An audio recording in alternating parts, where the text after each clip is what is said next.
Hi hello నమస్తే welcome to my channel. నేను మీ సుధీష్ రెడ్డి. చూశారుగా థంబ్‌నెయిల్ నా రివ్యూస్ పై నా వివరణ అనే థంబ్‌నెయిల్ పెట్టా.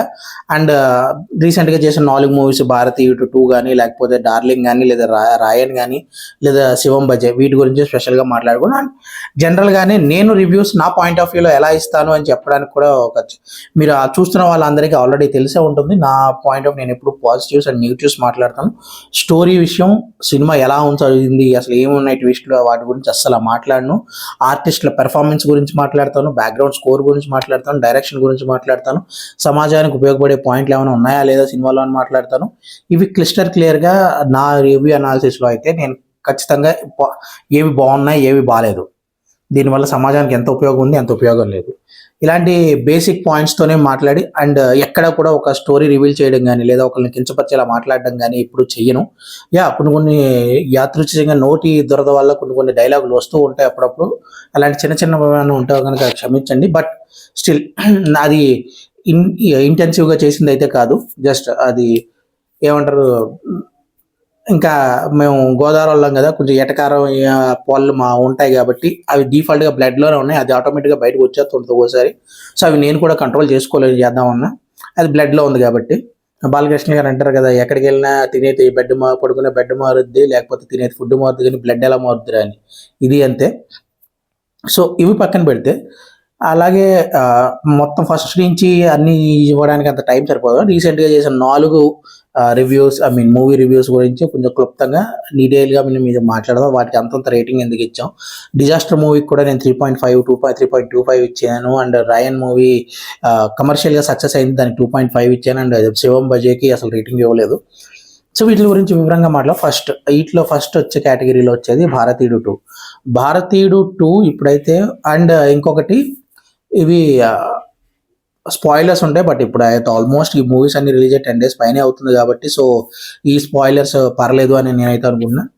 సో 'భారతీయుడు 2'లోకి వచ్చేటప్పటికి నేను క్లియర్గా చెప్పింది ఏంటంటే, మన్మకల విద్య ఏదైతే ప్రదర్శించారో కొంచెం అది ఓవర్ ద టాప్ అయిపోయింది. అది ఎవరికి నచ్చదు, నాకు కూడా నచ్చలేదని చెప్పాను. అండ్ నేను పర్టికులర్గా మాట్లాడింది, అందులో బాగున్న అంశాలు ఏంటంటే సోషల్ మెసేజ్. ఆయన శంకర్ గారు డైరెక్టర్గా ఫెయిల్ అవ్వలేదు, ఎందుకంటే మంచి సోషల్ మెసేజ్ని తీసుకున్నారు. దానివల్ల వచ్చే మనం నిజాయితీగా ఉంటే ముందు ఎలాంటి ఇబ్బందులు ఎదుర్కోవాలో, మన కుటుంబం నుంచి ఎలా ఎదుర్కోవాలో, సిద్ధార్థ్ వాళ్ళ నాన్నని లంచం ఇచ్చి పట్టించినప్పుడు వాళ్ళ అమ్మగారి రియాక్షన్, వాళ్ళ కుటుంబం రియాక్షన్, తప్పు చేసిన వాళ్ళ తండ్రిని కాదు, ధర్మం వైపు నిలబడ్డ సిద్ధార్థ్ వైపు వెళితే చూపిస్తారు అందరూ. వాళ్ళ అమ్మగారు చచ్చిపోయినప్పుడు కూడా చూడడానికి తీసుకెళ్ళారు. ఆ సీన్ని శంకర్ గారు ఎంత హృదయానికి హత్తుకునేలా తీశారంటే హ్యాట్స్ ఆఫ్ చెప్పాల్సిందే. మిగతా సినిమా అంతా అండ్ ఆయన పర్టికులర్గా ఫస్ట్ స్టార్ట్ చేసిన విధానం, ఎవరైతే కామన్ మ్యాన్ నుంచి తీసుకున్న పాయింట్, సిద్ధార్థ్ గారి క్యారెక్టర్ దగ్గర నుంచి ఒక్కొక్క ఎలిమెంట్స్ తీసుకున్న విధానం, కమల్ హాసన్ గారు వచ్చి అక్కడ మర్డర్లు చేయడమే కొంచెం మిస్టరీగా మారింది తప్ప, అది తీసేసి కమల్ హాసన్ గారిని పక్కన పెట్టి ఇలా తీసుకుని ఉంటే ఇంకా బాగుండేది. బట్ కమల్ హాసన్ గారు 'భారతీయుడు 2' అని పెట్టారు కాబట్టి ఇంక్లూడ్ చేయాల్సి వచ్చింది కాబట్టి అక్కడ పెద్ద డిజాస్టర్ అయ్యింది మూవీ. బట్ స్టిల్ నేను 3.25 ఇచ్చాను ఈ మూవీకి. ఎందుకు ఇచ్చానంటే, దీనికి ఒక సమాజానికి సరిపడే ఒక మెసేజ్ ఉంది, సమాజాన్ని సరైన దారిలో తీసుకెళ్లే ఒక మెసేజ్ ఉంది. అండ్ దాన్ని చాలా నీట్గా, సోషల్ మెసేజ్ని చాలా నీట్గా పర్ఫెక్ట్గానే తీశారు కాబట్టి.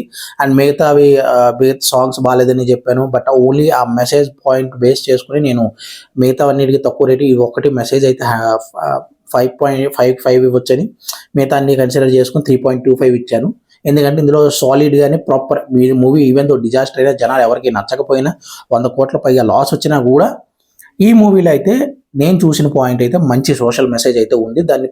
దాన్ని మంచి పాయింట్ని పర్ఫెక్ట్గానే అనలైజ్ చేశారు, పర్ఫెక్ట్గా చూపించారు. బట్ ఈ మొక్క చూపించడానికి మిగతాదంతా కూడా మనకి బొక్క పెట్టారని మనకి తెలుసు. సో దానివల్ల సినిమా అంత డిజాస్టర్ అయింది. దాని నెక్స్ట్ వచ్చిన మూవీ 'డార్లింగ్' 3.5 ఇచ్చాను. ఎందుకంటే ఈ మూవీ కూడా మళ్ళీ అక్కర్లేని సీన్లు అన్నీ ఇన్వాల్వ్ చేస్తూ, ముందు ఆ మంచి ఫ్లోలో ఉన్నప్పుడు డిస్టర్బెన్స్గా ఉంది అనేది కూడా క్లారిటీగానే నా రివ్యూలో అయితే చెప్పాను. బట్ ఈ మూవీకి ఇందాక మన సమాజం గురించి, ఇది కుటుంబం విషయం వచ్చేటప్పటికి, ఒక భరించేవాడే భర్త అనే పాయింట్, కానీ సెకండ్ హాఫ్లో ఆ అమ్మాయి పెట్టే ఇబ్బందుల దగ్గర నుంచి, ఎందుకంటే అమ్మాయికి స్ప్లిట్ పర్సనాలిటీ, ఒక 5-6 క్యారెక్టర్లు ఉంటాయి. అమ్మాయి ఎప్పుడు ఏ క్యారెక్టర్ వస్తుందో తెలియదు. ప్రతి క్యారెక్టర్కి ఒక అమ్మాయికి తప్ప, అమ్మాయికి మళ్ళీ అందులో అంత క్యారెక్టర్లు ఉన్నాయని ఆ అమ్మాయికి తెలియదు. ఆ అమ్మాయిని ప్రొటెక్ట్ చేయడానికి వచ్చేవాళ్ళు ఒక 5 క్యారెక్టర్. ఈ అబ్బాయిన ఈయన ప్రియదర్శన్ వాళ్ళ ఎవరికీ నచ్చడు. వాళ్ళందరినీ మెప్పించి ఒక కుటుంబాన్ని ఒప్పించి ఒక అమ్మాయిని సొంతం చేసుకోవాలి. అండ్ ఆ అమ్మాయి పెట్టే ఇబ్బందులన్నీ కూడా చాలా ఓపికగా, ఎంత టార్చర్ పెట్టినా కూడా చాలా ఓపికగా భరిస్తూ ఆ అమ్మాయిని ప్రేమిస్తూ ఆ అమ్మాయిని ప్రేమను పొందడమే సెకండ్ హాఫ్లో చూపించినది. చాలా అద్భుతంగా చూపించారు. బట్ చెప్పాను కదా, దాన్ని మంచి కథాంశం కానీ కథ కానీ చాలా మంచిదే. కానీ దాన్ని తీసుకెళ్ళిన విధానం 4-5 సినిమాలు కిచిడి కొట్టి అండ్ అక్కడ అన్నెసెసరీ సీన్లు పెట్టి ఎందుకున్నారో లేదో అన్నట్టు కొంతమంది కమెడియన్స్ని పెట్టి తీయడం వల్ల అది కొంచెం బ్యాక్ ఫైర్ అయింది. కానీ ఇది ఇందులో కూడా మన కుటుంబానికి విలువ, ఎందుకంటే ఇప్పుడు చూస్తాం కదా, డైవర్స్లు డైవర్స్ల కింద తగలడింది. అండ్ అమ్మాయిలకేమో అబ్బాయిలకి రిక్వైర్మెంట్లు అయితే హై పిచ్చుల్లో ఉంటున్నాయి. అవన్నీ కాదు, ముందు మనం తగ్గాలి, మనం నెగ్గాలి అంటే ముందు తగ్గాలి అన్న విషయాన్ని క్లారిటీగా క్లియర్గా మెన్షన్ చేస్తూ చెప్పిన పాయింట్ కాబట్టి ఈ మూవీ మంచి 3.5 ఇచ్చాను. ఈవెన్ దో మూవీ ఇది కూడా అంతగా ఆడకపోయినా ఫస్ట్ 3 daysలో బాగానే కలెక్ట్ చేసింది. Even though 5. And Raayan movie తమిళ్లో కానీ తెలుగులో కానీ బ్రేక్ ఈవెన్ అయింది. తమిళ్లో అయితే ఫస్ట్ 3-4 daysలో ధనుష్కి highest break even movie. And తెలుగులో కూడా పెట్టిన పెట్టుబడికి డబ్బులు అయితే వచ్చినాయి. బట్ స్టిల్ బేసిక్గా ఇప్పుడు మేము ఫస్ట్ భారతీయుడైనా లేకపోతే ఇదైనా ఒక బేసిక్ మెసేజ్ లేకపోతే అర్థం అన్న కథ ఒకటి ఉంది. ఇందులో ఏముందంటే ఏమీ లేదు, అసలు ఎలాంటి కథ లేదు. అన్నయ్య అమ్మ నాన్న ఎక్కడికి వెళ్ళారో ఏమైపోయారో తెలియదు. ఓకే, వెళ్ళండి కూడా అక్కడి నుంచి బాధ్యత తీసుకున్నాడు. వాళ్ళ చెల్లిని తమ్ముడిని తండ్రిగా పోసేస్తారు. తండ్రికి పిల్లల మధ్య భేదం ఏంటి, చెల్లి అంటే ఎక్కువ ప్రేమ, తమ్ముళ్ళు అంటే తక్కువ ప్రేమ అనేది.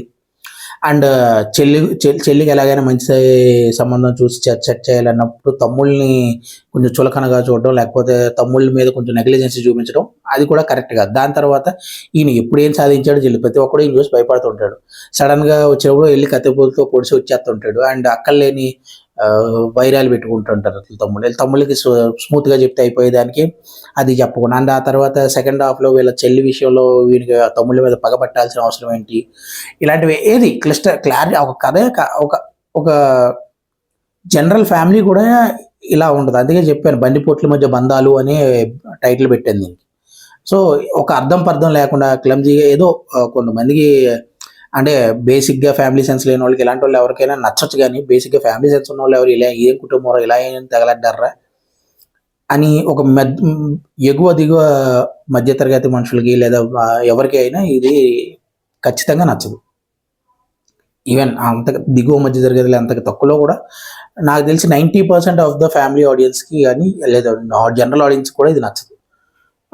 ఒకటి ధనుష్ క్రేజ్ వల్ల లేకపోతే ఆ పబ్లిసిటీ వల్ల కొంచెం ఓపెనింగ్స్ వచ్చి ఆ తర్వాత సినిమా ఏమైందో అందరికీ తెలిసిందే. ఓకే, నెక్స్ట్ శివం బజే విషయంలో చెప్పాను కదా, యూనిక్ పాయింట్ తీసుకున్నారు కానీ దాన్ని ఎగ్జిక్యూట్ చేయలేదు. ఒకటి ఏంటంటే ఒక మంచి వజ్రాన్ని తీసుకొని దాన్ని ముత్యాల హారంలో పెట్టి అందంగా అలంకరించకుండా ఒక నల్లతాడు కట్టుకుని మెల్ల వేసుకున్నారు. ఆ వజ్రం యొక్క విలువ తెలియట్లేదు.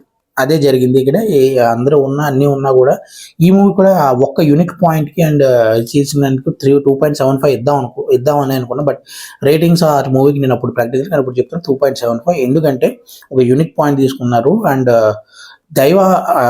ఏమంటారు ఆధ్యాత్మిక దాన్ని పాయింట్ని టచ్ చేసినా కూడా ఇక్కడ వీళ్ళు చేసిన మిస్టేక్ ఏంటంటే దాన్ని నాకు అర్థమైంది అది చాలా ఫోర్స్ఫుల్గానే ఆధ్యాత్మిక పాయింట్ని దూర్చుదాం. ఒక క్లారిటీ లేదు దాని మీద, ఒక ప్రాపర్ అనాలిసిస్ చేయలేదు. ఈ సైంటిఫిక్ విషయాల్లో ఎంత అనాలిసిస్ చేశారో ఆధ్యాత్మికంగా కూడా అంతే అనాలిసిస్ చేసి కరెక్ట్గా ఎలా అయితే మన కార్తికేయ 2 కానీ లేకపోతే హనుమాన్ కానీ లేదా కాంతార కానీ బ్లెండ్ అయినట్టు సూపర్గా బ్లెండ్ అయి ఉండేది. బట్ ల్యాక్ ఆఫ్ రీసెర్చ్ అనేది కనిపించింది. కాబట్టి ఈ మూవీ కూడా నాకు అంత నచ్చలేదు. 2.75 అంటే నేను మూవీని ఇప్పుడు మీకు అర్థమై ఉంటుంది కదా అనాలిసిస్ నా విశ్లేషణ తర్వాత, నేను మూవీని ఒక మాస్ మూవీకి కమర్షియల్ మూవీకి పాయింట్ ఆఫ్ వ్యూలో ఇస్తాను. అండ్ ఒక సోషల్ మెసేజ్ మూవీకి ఆ పాయింట్ ఆఫ్ వ్యూలో ఇస్తుంటాను. అండ్ ఆ మూవీలో ఉన్న కంటెంట్ని మనకి సోషల్గా కానీ లేకపోతే ఫ్యామిలీ పరంగా కానీ ఎంతవరకు ఆ కంటెంట్ ఆ పాజిటివిటీని మన జనాల్లోకి తీసుకురావడానికి నేనైతే ప్రయత్నిస్తూ ఉంటాను. సో దాని గురించి నేను జనరల్గా అండ్ నా రేటింగ్ని బట్టి కాకుండా నా రివ్యూస్ ప్రాపర్గా చూసి అందులో పాజిటివ్స్ నెగిటివ్స్ ఏం డిస్కస్ చేసాము దాన్ని బేస్ చేసుకుని చాలామంది కామెంట్స్ కూడా పర్సనల్గా కానీ కామెంట్స్ కూడా చెప్పారు నాకు. సో థ్యాంక్ యూ వాళ్ళందరికీ కూడా thank you very much. And ఇలాగే నా వీడియోస్ కానీ రివ్యూస్ కానీ మేము ఇస్తుంటే నా ఛానల్ కొత్తగా చూసే వాళ్ళందరూ సబ్స్క్రైబ్ చేసుకోండి. అలాగే లైక్ చేసి షేర్ చేయండి మీ ఫ్రెండ్స్ తో. వాళ్ళు కూడా దయచేసి సబ్స్క్రైబ్ చేసుకుని గంట కొట్టమనండి. సో ఇంతటితో నేను ఈ అనాలిసిస్ ముగిస్తూ సెలవు తీసుకుంటున్నా. జై శ్రీరామ్.